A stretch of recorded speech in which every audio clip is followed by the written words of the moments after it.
নমস্কার, আপন হতে বাইরে সকলকে সুস্বাগতম।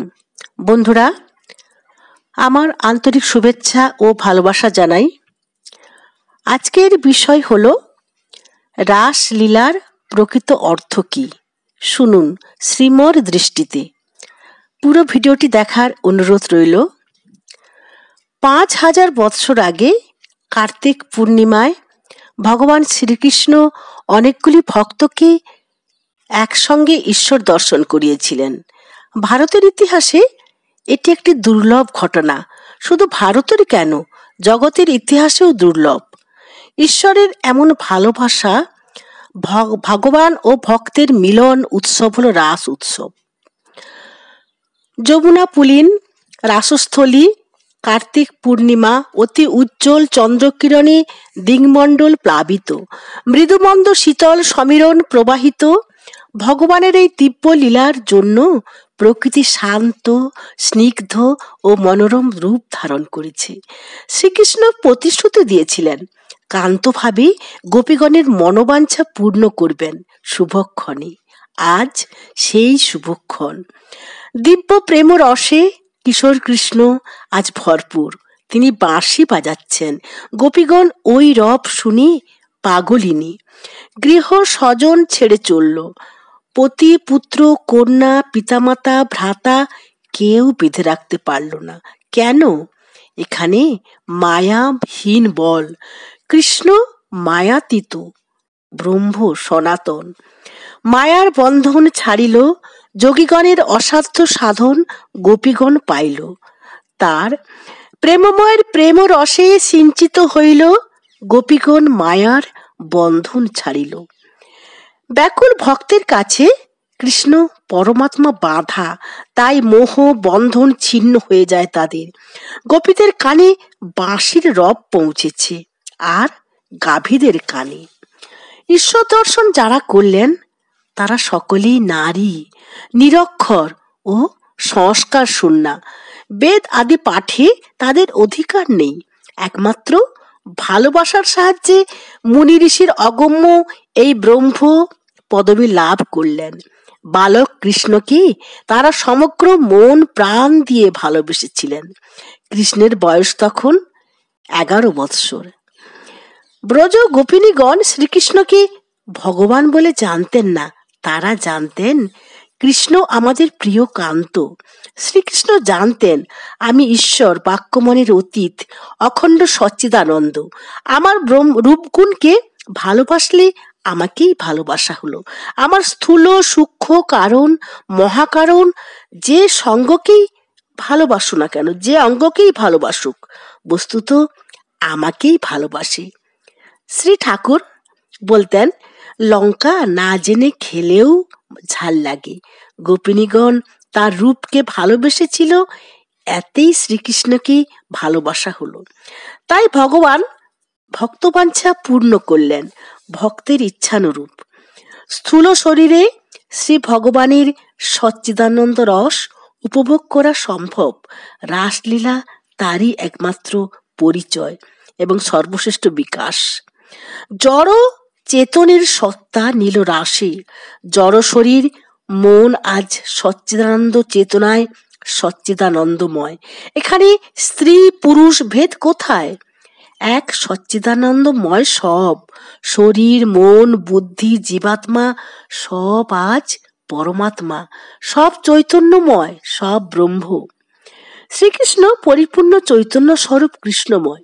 তার প্রতি অঙ্গ প্রত্যঙ্গ চৈতন্যময়।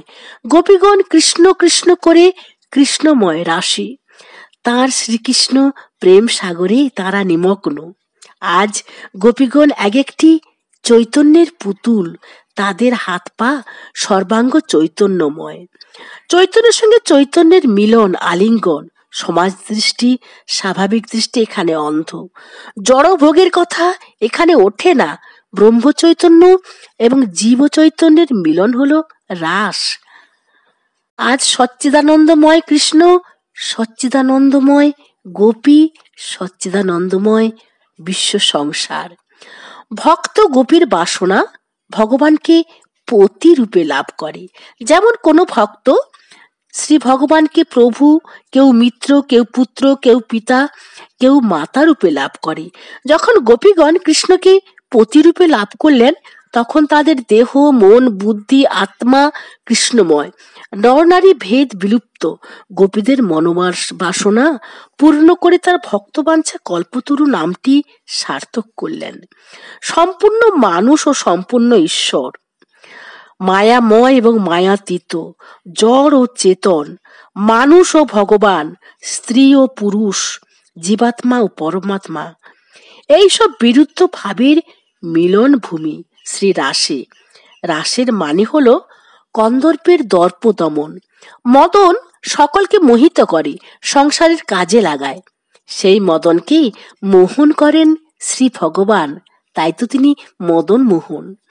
শ্রীরাস কামদেবের দমনের দর্পচূর্ণের লীলাভূমি, মদনের শ্মশান ভূমি, অর্থাৎ কামের কোনো ভূমিকা নেই এখানে, এই জন্য তিনি মদন মোহন। ঈশ্বর ধরা যাক দাদা মশাই, আর কামদেব নাতি। কামদেবকে কেন লোকের এত ভালো লাগে? এক বাড়িতে দাদা মশাইকে উৎসবে নেমন্তন্ন করা হয়েছে, কিন্তু তিনি কার্যগতিকে না গিয়ে পাঠিয়ে দিলেন 5 বছরের নাতিকে ম্যানেজারের সঙ্গে। নাতির আদর কত! উৎসবকর্তা কোলে করে তাকে গাড়ি থেকে নামিয়ে খাইয়ে আবার কত মিষ্ট কথা বলে গাড়িতে উঠিয়ে দিলে। কেন এত আদর? দাদার পরিচয়ে। দাদাকে পেলে আর নাতিকে ভালো লাগে না। গোপীরা বনভূমিতে এসেছিলেন কৃষ্ণের কাছে। মনে যতক্ষণ কাম ভাব ছিল, ততক্ষণ রাস হয় নাই। কৃষ্ণের সৎ সঙ্গে যখন এই কাম প্রেম রূপ ধারণ করলো, তখনই হয়েছিল রাস।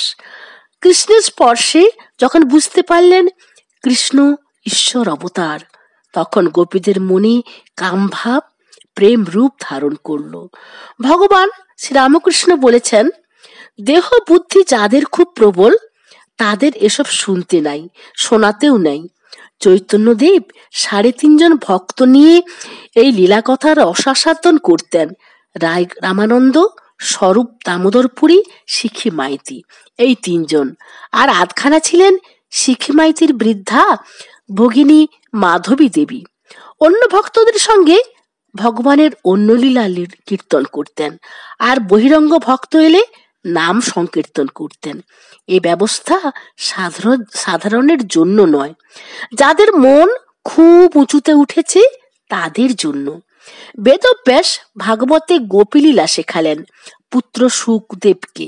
তাই তো ঠাকুর গোপীদের নাম শুনলেই মাথা নিচু করে প্রণাম করতেন। আমাদের শ্রী শ্রী ঠাকুর বলতেন, গোপী প্রেমের এক কণা পেলে মানুষ হেউঢেউ হয়ে যায়। গোপী প্রেমের কথা বলার অধিকারী সুখদেব, আর শোনার অধিকারী পরীক্ষিত। যখন পরীক্ষিত গঙ্গা তীরে ঋষি মুনিদের সামনে বরণের জন্য প্রস্তুত, তখন প্রথমে বোঝাবার শক্তি ছিল না, বুঝবার শক্তিও ছিল না। 2 বার বলাতেও সংশয় যায়নি, 3য় বারে সেই সংশয় দূর হয়। পরীক্ষিতের ছিল সামাজিক দৃষ্টি। শ্রীকৃষ্ণ তাদের কুলের বন্ধু ও রক্ষক, এই ছিল তার ধারণা, সাধারণ ধারণা। শ্রীকৃষ্ণ আদর্শ পুরুষ, তার সকল কাজই আচরণীয়, অনুকরণীয়, অথচ পরস্ত্রীর সহিত নিভৃতে মিলন সকলের কাছে নিন্দনীয়। কোন দৃষ্টিতে শ্রীকৃষ্ণের কাজ এই অনিন্দনীয়? পরীক্ষিতকে সুখদেব বললেন, তেজীয় সাং ন দোষায় বর্ণে সর্বভুজ যথা। অগ্নিতে চন্দন ও বিষ্ঠা পড়লে উভয়কে অম্লান ভাবে গ্রাস করে ফেলে অগ্নি। তেমনি যাদের আত্মজ্ঞান হয়েছে, যাদের অহংকার ভগবানের অহংকারের সঙ্গে একীভূত হয়েছে, তাঁরাই তেজিয়ান। শ্রীকৃষ্ণ কেবল আদর্শ পুরুষ নন, তিনি পরম ব্রহ্ম। তার ইচ্ছাতেই জগতের সৃষ্টি, স্থিতি, বিনাশ হয়। তিনি নিজেই ঈশ্বররূপে স্ত্রী পুরুষ চতুর্বিংশতি তত্ত্ব হয়েছেন। গোপীও তিনি, কৃষ্ণও তিনি। তিনি তার নিজের সঙ্গেই নিজে খেলা করছেন। যেমন বালক আয়নাতে আপন প্রতিফলিত রূপের সঙ্গে খেলা করে, যে গোপী সেই কৃষ্ণ, গোপী কৃষ্ণ। পরীক্ষিতের মৃত্যু ঘনিয়ে এসেছে। তাই তাকে সরল ব্যাকুল দেখে সুখদেব কৃপা করে তার তত্ত্বদৃষ্টির দ্বার এইভাবেই খুলে দিলেন। তাই তো বলা হয় যে ভগবান এবং ভক্তের যে মিলন তাই হলো রাস। ভক্তের মধ্যে আজও তিনি সেই লীলা করে চলেছেন বন্ধুরা, সেই ভক্তদের মধ্যে তিনি আজও করছেন। আমায় নিয়ে মেলেছ এই মেলা, আমার হিয়ায় চলছে রসের খেলা। সবাই ভালো থাকুন শ্রীকৃষ্ণের কৃপায়, শ্রী ঠাকুরের কৃপায়।